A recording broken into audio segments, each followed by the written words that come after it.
अभिषेक, अब तो पूछताछ होगी अतीक अहमद से, यहाँ पुलिस पूछताछ करेगी। लगता है अब कुछ ही दिन तक टिके रहना पड़ेगा इन खबरों पर, क्योंकि आप लोगों को वहीं प्रयागराज में रुकना पड़ेगा।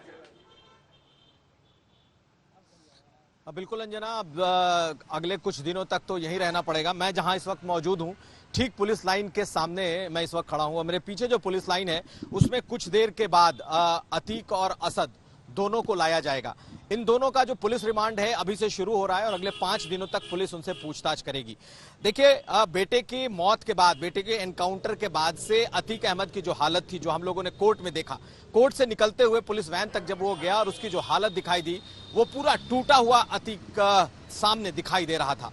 ऐसे में एक तरफ उसके बेटे के पोस्टमार्टम के बाद उसकी डेड बॉडी लाई जाएगी और उसका अंतिम संस्कार कल होगा, उसे दफनाया जाएगा इसी प्रयागराज में। वहीं दूसरी तरफ पुलिस उससे पूछताछ कर रही होगी।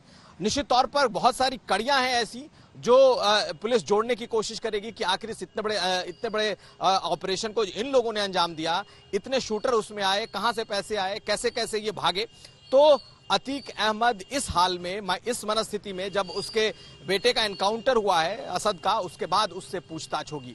वो और साथ साथ उसका भाई अशरफ, दोनों हमारे पीछे जो ये आपको पुलिस लाइन दिखाई दे रहा है, इसमें आज के बाद से 5 दिनों तक रहने वाले हैं। हम लोगों ने जिस तरीके का आज माहौल देखा है अंजना, कोर्ट से लेकर के नैनी जेल तक, जितने भी पॉलिटिशियन हैं, जितने भी पॉलिटिकल पार्टी हैं, वो चाहे जितने सवाल उठाएं, लेकिन यहां मौजूद जितने लोग थे, मैंने एक शख्स भी ऐसा नहीं देखा जिसने ये कहा हो कि ये गलत हुआ है।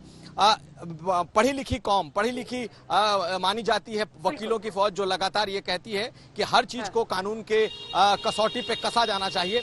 लेकिन आज इस एनकाउंटर के बाद उनके बीच भी जश्न का माहौल था और ये तस्वीरें भी हम लोगों ने देखी हैं। तो एक बात ये होना कि इस पर सवाल उठाया जाना, अखिलेश यादव ने भी उठाया, मायावती ने भी उठाया, इसके अलग अलग पहलू, अलग अलग आयाम हो सकते हैं। लेकिन प्रयागराज में जो 3 दशकों का एक खौफ था, आज लोगों को लगता है कि उससे मुक्ति मिली है। भले ही इसे जायज और नाजायज दोनों तरीके से इसे ठहराया जाएगा। बहस चलती रहेगी अभिषेक। और जब यूपीएससीएफ के चीफ भी बात करे थे, उन्होंने कहा कि हमें पता है कि ये स्क्रूटनी होता ही और हर एनकाउंटर का लगभग होता है, एनएचआरसी की तरफ से हो, कहीं और से कोई कंप्लेंट जाए। मौसमी, अच्छा हुआ आप भी वहां पर पहुंच गई हैं, क्योंकि ये अपराध जगत की ऐसी खबर है जिसमें अब सियासी तड़का भी लग गया है। इसको भाईचारा खराब करने के बराबर तोल रहे हैं अगर अखिलेश यादव, तो दूसरी तरफ टीएमसी की तरफ से महुआ मोइत्रा कह रहे हैं कि कानून संविधान से ऊपर हटकर जंगल राज लाया जा रहा है बंदूक की नोक पर। तीसरी तरफ ओवैसी साहब कह रहे हैं कि ये तो मुस्लिमों को टारगेट करते हैं खाली। एक सियासी रंग भी ले चुका है ये पूरा एनकाउंटर। एकदम अंजना, और मुख्यमंत्री योगी आदित्यनाथ ने कहा था, विधानसभा में कहा था कि कानून को जो अपने हाथ में लेगा उसको मिट्टी में मिला दूंगा। कहीं ना कहीं जिस तरह से ये पूरी घटना हुई है, एक कानून व्यवस्था के लिए एक बड़ी कामयाबी है, क्योंकि अब देखिए जिस जगह हम लोग पहुंचे हैं, रात का घुपस्या अंधेरा है, चारों तरफ आपको बबूल के पेड़ दिख जाएंगे। और कहते हैं ना कि पेड़ बोए बबूल का तो आम कहाँ से, बीज बोए बबूल का तो आम कहाँ से पाए। शायद जैसी करनी वैसी भरनी, ये कहावत यहाँ पे सटीक बैठती है। क्योंकि आप देखिए जिस तरह से ये एनकाउंटर हुआ, शम्स ने भी बताया आपको कि 2 किलोमीटर भीतर तक लगातार या तो मोटरसाइकिल पे जिस तरह से वो लोग आगे भागे, पीछे पुलिस थी। और जो इलाका है यहाँ पे मैं आपको दिखाना चाहूंगी कि हालांकि ये तस्वीरें दर्शकों ने देखी होंगी, पर इनकाउंटर साइट पर अगर आप देखें तो अभी भी खून के वो धब्बों के निशान यहाँ पे आपको नजर आ जाएंगे जो फर्श पे पड़े हैं। रेतीला ज्यादा सूखा इलाका है ये, क्योंकि झांसी का इलाका है और बीहड़ का पूरा इलाका है। यहाँ पत्थर पर भी खून के धब्बों के निशान हैं। और पूरा जो ये स्ट्रेच है, ये जो एक गड्ढा है, जैसे कि ऐसा लग रहा था कि पुलिस ने रोकने की कोशिश की होगी और उसके बाद मोटरसाइकिल यहाँ पे गिरी और उसके बाद दोनों जो है यहाँ पे ढेर हुए। तो एक तरीके से पुलिस एसटीएफ के लिए ये एक बहुत बड़ी कामयाबी है, क्योंकि लगातार 48 दिन से फरार चल रहे थे और लगातार अगर उनको सरेंडर करना था, एक बड़े अधिकारी कह रहे थे, तो वो सरेंडर भी कर सकते थे, लेकिन उनके इरादे नेक नहीं थे। क्योंकि ये जो इलाका है यहाँ पे उन्होंने शायद रेकी कर रखी थी, वो जानते थे इस इलाके को और शायद उनको लगा कि यहाँ से वो भाग निकलेंगे। बिल्कुल। अरविंद ओझा, क्या अपडेट जहां पर आप इस वक्त मौजूद हैं और किस तरह से पुलिस इस मामले को आगे ले जा रही है? अभी भी शाइस्ता इनामी जो पत्नी है अतीक की, वो फरार है, कुछ शूटर्स भी बाहर है।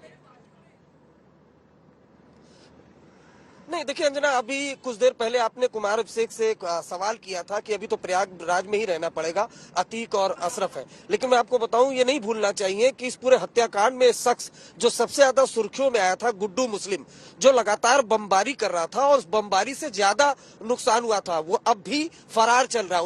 उसके पीछे लगातार यूपीएसटीएफ की टीम लगी हुई है। उसके अलावा शाइस्ता जो अतीक की पत्नी है, उसने सरेंडर के लिए एप्लीकेशन लगाई थी प्रयागराज में, अभी भी वो फरार चल रही है। 50,000 का इनाम है। तो अभी कई शूटर और फरार है। इसके अलावा अब इस पूरी तफ्तीश में पाकिस्तान एंगल भी सामने आया है। पाकिस्तान एंगल सामने कैसे आया है?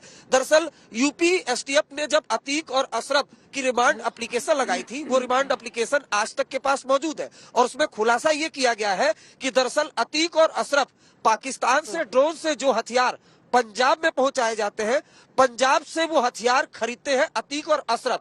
तो अब जो पंजाब में मौजूद वो शख्स जो पाकिस्तान से हथियार मंगवाता है और अतीक को बेचता है, उसकी भी पहचान करानी है। तो अब एक के बाद एक कई खुलासे हो रहे हैं। और जी बिल्कुल, अब बने रहिए अमित। जल्दी से एक रिएक्शन आपसे, आप कहां पर पहुंचे हैं और किस तरह से मामला आगे बढ़ रहा है?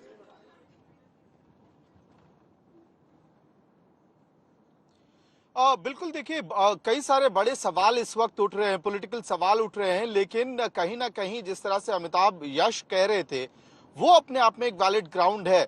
जिस जगह पे एनकाउंटर हुआ वो वक्त हमें इतने की इजाजत देता है, लेकिन असद एनकाउंटर में मारा गया। असद यानी अतीक का बेटा, असद यानी उमेश पाल हत्याकांड का मुख्य आरोपी, असद यानी वही शख्स जो वीडियो में गोलियां दागता हुआ उमेश पाल पर दिख रहा है। योगी ने कहा था माफिया को मिट्टी में मिला दूंगा। अखिलेश यादव आग बबूला है। देखते रहिए आज तक।